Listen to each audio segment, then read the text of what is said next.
Bewick and Grahame by Frank Sidgwick. The text is from several broadsides and chap-books, but mainly depends on a stall copy entitled The Song of Bewick and Grahame, approximately dated 1740. Sir Walter Scott considered this ballad remarkable, as containing probably the very latest allusion to the institution of brotherhood in arms, see 14.4, and the use of the word bully, but child.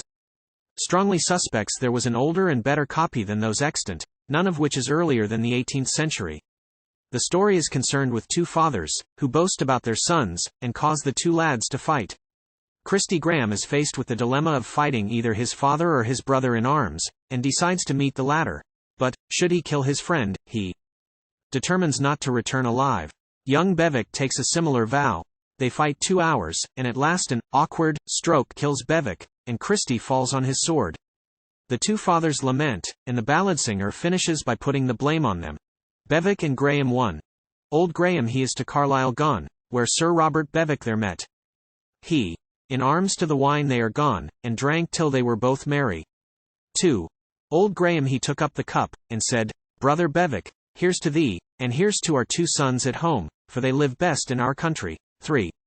Nay, were thy son as good as mine, and of some books he could but read, with sword and buckler by his side, to see how he could save his head. 4.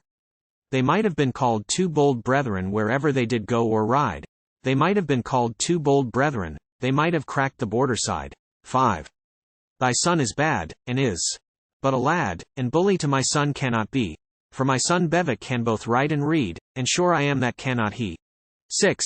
I put him to school, but he would not learn, I bought him books but he would not read. But my blessing he's never have till I see how his hand can save his head. 7. Old Graham called for an account, and he asked what was for to pay. There he paid a crown, so it went round, which was all for good wine and hay. 8. Old Graham is into the stable gone, where stood 30 good steeds and 3. He's taken his own steed by the head, and home rode he right wantonly. 9. When he came home, there did he be a loving sight to spy or see, there did he be his own 3 sons, young Christy Graham, the foremost was he. 10. There did he be his own 3 sons, young Christy Graham, the foremost was he. Where have you been all day, father, that no counsel you would take by me? 11. Nay, I have been in Carlisle town, where Sir Robert Bewick there met me. He said thou was bad, and called thee a lad, and a baffled man by thou I be. 12. He said thou was bad, and called thee a lad, and bully to his son cannot be. For his son Bewick can both write and read, and sure I am that cannot thee. 13. I put thee to school, but thou would not learn, I bought thee books, but thou would not read. But my blessing thou's never have till I see with Bewick thou can save thy head. 14. Oh, pray forbear, my father dear, that ever such a thing should be. Shall I venture my body in field to fight with a man that's faith and troth to me? 15. What's that thou say'st, thou limmer loon? Or how dare thou stand to speak to me? If thou do not end this quarrel soon, here is my glove, thou shalt fight me. 16. Christy stooped low unto the ground, as you'll understand. O father, put on your glove again, the wind hath blown it from your hand. 17. What's that thou say'st, thou limmer loon? Or how dare thou stand to speak to me? If thou do not end this quarrel soon, here is my hand, thou shalt fight me. 18. Christy Graham is to his chamber gone, and for to study, as well might be, whether to fight with his father dear, or with his bully Bewick he. 19. If it be my fortune my bully to kill, as you shall boldly understand, in every town that I ride through, they'll say, there rides a brotherless man. 20. Nay, for to kill my bully dear, I think it will be a deadly sin, and for to kill my father dear, the blessing of heaven I ne'er shall win. 21. Oh give me your blessing, father, he said, and pray well for me for to thrive. If it be my fortune my bully to kill, I swear I'll ne'er come home alive. 22. He put on his back a good plate-jack, and on his head a cap of steel, with sword and buckler by his side. O gin he did not become them well. 23. O fare thee well, my father dear. And fare thee well, thou Carlisle town. If it be my fortune my bully to kill, I swear I'll ne'er eat bread again. 24. Now we'll leave talking of Christy Graham, and talk of him again believe. But we will talk of bonny Bewick, where he was teaching his scholars 5. 25.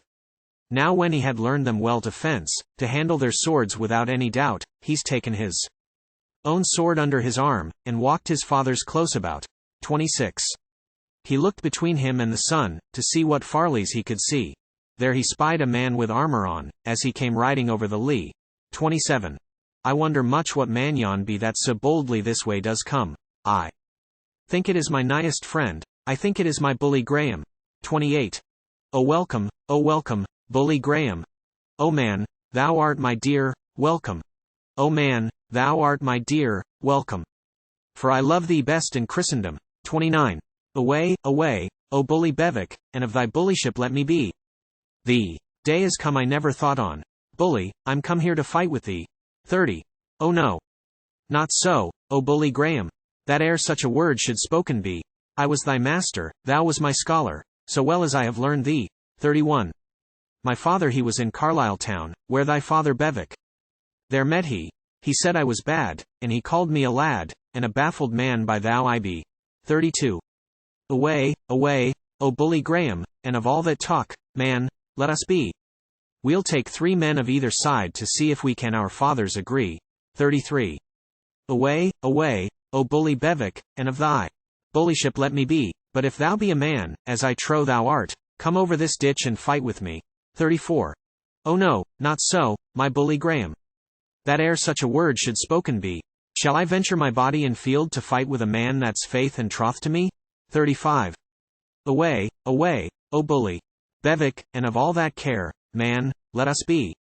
If thou be a man, as I trow thou art, come over this ditch and fight with me. 36. Now, if it be my fortune thee, Graham, to kill, as God's wills, man, it all must be.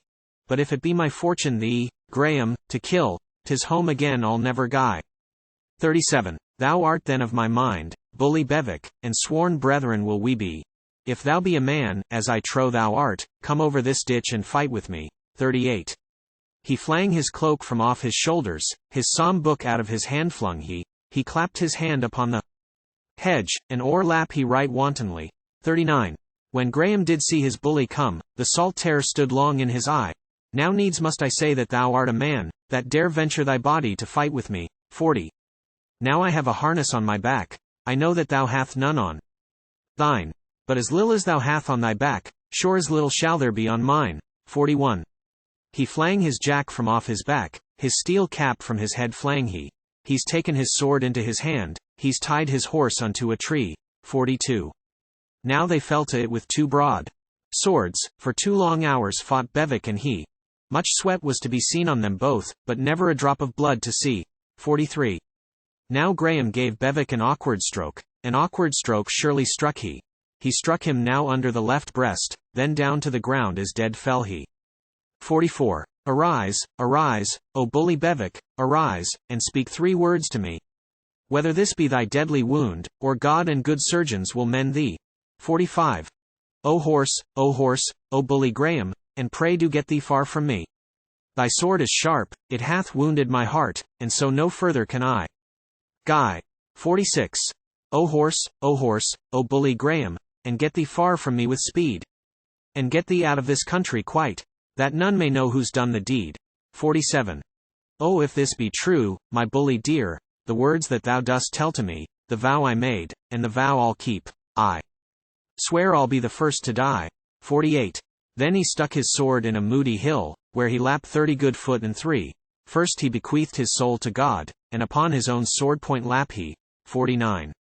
Now Graham he was the first that died, and then came Robin Bewick to see. Arise, O son, he said, for I see thou's won the victory. 50. Arise, O son, he said, for I see thou's won the victory. Father, could ye not drunk your wine at home, and letten me and my brother be? 51. Nay, dig a grave both low and wide, and in it us 2 pray bury. But bury my bully Graham on the sunside, for I'm sure he's won the victory. 52. Now we'll leave talking of these 2 brethren, in Carlisle town where they lie slain, and talk of these 2 good old men, where they were making a pitiful moan. 53. With that bespoke now Robin Bewick. O man, was I not much to blame? I have lost one of the liveliest lads that ever was bred unto my name. 54. With that bespoke my good Lord Graham. O man, I have lost the better block. I have lost my comfort and my joy, I have lost my key, I have lost my lock. 55.